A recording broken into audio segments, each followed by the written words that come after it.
আমরা রয়েছি রাসবিহারী বিধানসভা কেন্দ্রে, আর হাই ভোল্টেজ এই বিধানসভা কেন্দ্র 2011 সাল থেকে তৃণমূলের ঝুলিতে। তবে এইবারে অর্থাৎ 26-এর বিধানসভা নির্বাচনে তৃণমূলের প্রার্থী দেবাশিস কুমার, বামেদের হয়ে লড়ছেন মানস ঘোষ এবং বিজেপি প্রার্থী স্বপন দাশগুপ্ত। 26-এর নির্বাচনে কার পাল্লা ভারী, কী বা বলছেন রাজনৈতিক দলের প্রার্থীরা? আপনারই এই বিধানসভা কেন্দ্র থেকে বিজেপির তরফ থেকে প্রার্থী করা হয়েছে স্বপন দাশগুপ্তকে, এবং বামেদের তরফ থেকে যিনি লড়ছেন তিনি হচ্ছেন মানস ঘোষ। লড়াইটা কতটা কঠিন হবে বলে মনে করছেন? লড়াই তো সবে শুরু হয়েছে, কঠিন না সহজ তো এক্ষুনি না, দিন এগুলো বোঝা যাবে না। আমার কয়েকদিনের অভিজ্ঞতা তো কঠিন বলে মনে হচ্ছে না, তারপর দেখা যায়। লড়াইটা আমার কোনো ব্যক্তির বিরুদ্ধে লড়াই নয়, আমি একটা দলের প্রতিনিধি, আমরা আরেকটা দল বা আরও অনেকগুলো দলের প্রতিনিধিদের বিরুদ্ধেই লড়াই। লড়াইটা সম্পূর্ণ নীতি আদর্শের লড়াই, ব্যক্তির লড়াই নয়। লড়াইটা তাহলে কার সাথে হতে চলেছে, বিজেপির সাথে নাকি বামেদের? বিজেপির সঙ্গে না, বামেদের সঙ্গে না, কংগ্রেসের সঙ্গে মানুষ সিদ্ধান্ত নেবেন। আমি আবার বলি, যারা এখানে প্রার্থী বিভিন্ন দলে, কারোর সঙ্গে আমার ব্যক্তিগত কোনো সম্পর্ক শত্রুতা নেই। আমার লড়াই ব্যক্তিগতভাবে কারোর সঙ্গে আমার কোনো লড়াই নেই। আমি একটা দলের প্রতিনিধি, তারাও বিভিন্ন দলের প্রতিনিধি। সমস্ত লড়াইটা দলের সঙ্গে দলের, এবং সেটাও নীতি এবং আদর্শের লড়াই। কতটা কনফিডেন্স এবারে? আমি কনফিডেন্ট, যে কোনো প্রার্থী নির্বাচনে যখন দাঁড়ায় তার যদি আত্মবিশ্বাসী না থাকে তাহলে প্রথম দিনই হেরে যাবে। তাই আত্মবিশ্বাস তো নিয়েই চলছি। দাদা, যেটা জিজ্ঞাসা করব যে গত 2011 সাল থেকে তৃণমূলেই এখান থেকে জয়ী হয়ে আসছে এবং বিধায়কও হয়ে আসছে। এবার আপনাকে ভরসা করে বিজেপির তরফ থেকে প্রার্থী করা হলো, কি মনে হচ্ছে এবার কি পরিবর্তন হবে এই রাসবিহারী কেন্দ্রে? দেখো, এই রাসবিহারী কেন্দ্র এর আগে কংগ্রেসের একটা ঘাঁটি ছিল। এখানে খালি 1977 সালে ডক্টর অশোক মিত্র জিতেছিলেন। তাছাড়া রাসবিহারী কেন্দ্র বলে যেটাকে আমরা বুঝি সেটা কংগ্রেসের ঘাঁটি ছিল, এবং পরে তৃণমূল সেটাকে উত্তরাধিকারী সূত্রে সেটাকে নিয়ে নিল। ঠিক আছে, এটা বলতে পারা যায় যে তৃণমূল এখানে একটা ওদের মানে তৃণমূলের কোর বেস এইটা হচ্ছে রাসবিহারী ভবানীপুর এই জায়গাটা। তো এটা হচ্ছে ইতিহাস। আমি ভবিষ্যবাণী করছি না, কিন্তু যখন সারা বাংলায় পরিবর্তনের হাওয়া বইছে, সেটা থেকে আমি মনে হয় না যে রাসবিহারী কেন্দ্র বঞ্চিত থাকবে। আপনি কতটা আত্মবিশ্বাসী?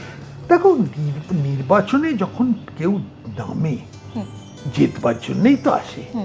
হ্যাঁ, একটা সময় ছিল অনেকদিন আগে যখন বিজেপি ফ্ল্যাগটাকে পরিচয় দেওয়ার জন্য করতো, সেটা সেদিন অনেক চলে গেছে। আমার তো বিজেপিকে স্বপন দাশগুপ্ত।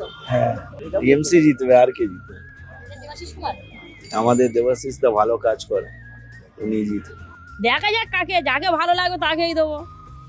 যে দেখছে ভালো আমাদের তাকেই দেওয়া যাবে। আমার দেবদাকেই চাইছি। কেন? দেবদার কাজ আছে গুড বোর্ড, দেবদা ভালো কাজ করে। তৃণমূল সারা কিছুই এখানে দেখা যাচ্ছে না। বিজেপি প্রার্থী ওইরকম প্রার্থী, বিজেপির এখানে কোনো নেই।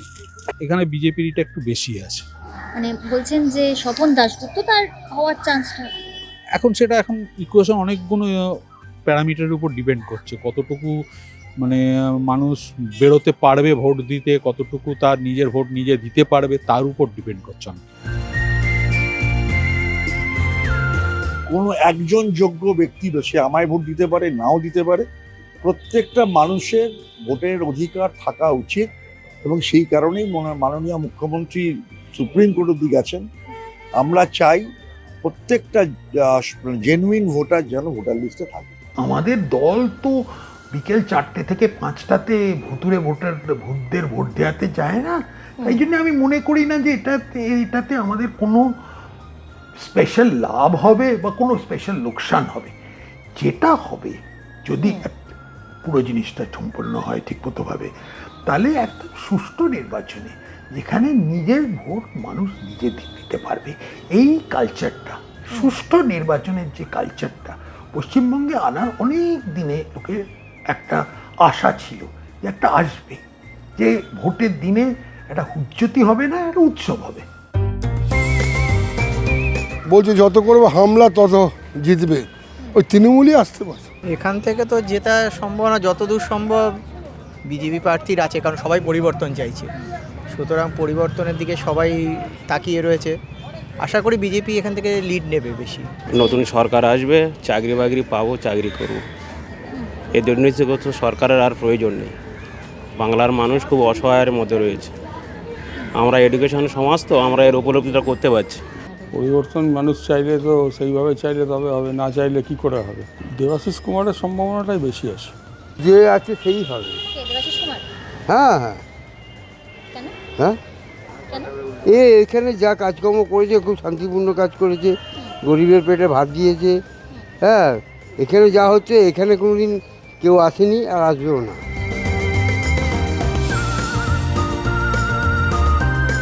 মুখ্যমন্ত্রীর পাশের কেন্দ্র হিসাবে আমার একটা সুবিধে আছে। মুখ্যমন্ত্রীর যা প্রভাব, তার নির্বাচনের তার যে ঝড় উঠবে, সেই ঝড়ের কিছুটা হাওয়া আমার এখানেও লাগবে। সেটা কি পজিটিভ না নেগেটিভ? না না, দেখুন, পশ্চিমবাংলায় মমতা বন্দ্যোপাধ্যায় ভবানীপুরের প্রার্থী, এখানে পজিটিভ ছাড়া অন্য কোনো ভাবার কোনো জায়গা আছে? যদি ভাবাই হতো তাহলে যিনি বিরোধী দলের দাঁড়িয়েছেন তিনি দুটো জায়গা দাঁড়ালেন কেন? তার মানে একটা জায়গায় উনি যেখানেই দাঁড়িয়েছেন, ধরুন সেই কেন্দ্রে উনি নিশ্চিত নন বলে মানুষ দুটো জায়গায়, দুটো তো উনি রাখতে পারবেন না, একটা তো ওনাকে ছাড়তেই হবে, তাহলে দুটো লড়ছেন কেন? তার মানে উনি নিশ্চিত নন বলেই লড়ছেন। তাহলে বুঝতেই পারছেন হাওয়া কোন দিকে থাকা উচিত। শুভেন্দুবাবুর ক্যাম্পেইন স্টাইল একটা অন্য ধরনের। শুভেন্দুবাবু একটা প্রচণ্ড এনার্জি নিয়ে ক্যাম্পেইন করেন। শুভেন্দুবাবু একদম মানে লড়াকু যাকে বলে। আমার স্টাইলটা ঠিক ওই রকম না। আমার স্টাইলটা লড়াকু না। শুভেন্দুবাবু যে ধরনের এনার্জি আমাদের কার্যকর্তাদের মধ্যে আনতে পেরেছে, তার একটা প্রভাব আমি নিশ্চয়ই বিশ্বাস করি রাসবিহারীতেও পড়বে।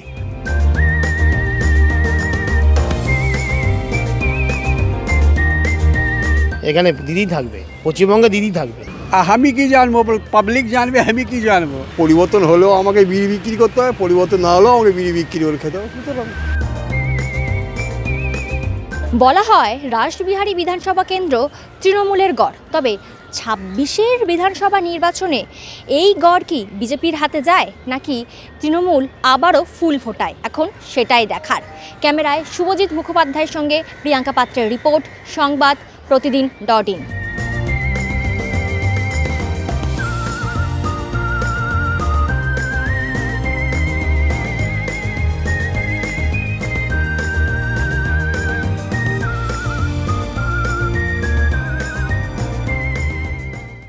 এবারে ভাই ভোটের লড়াই এই এখানেই দেখবো।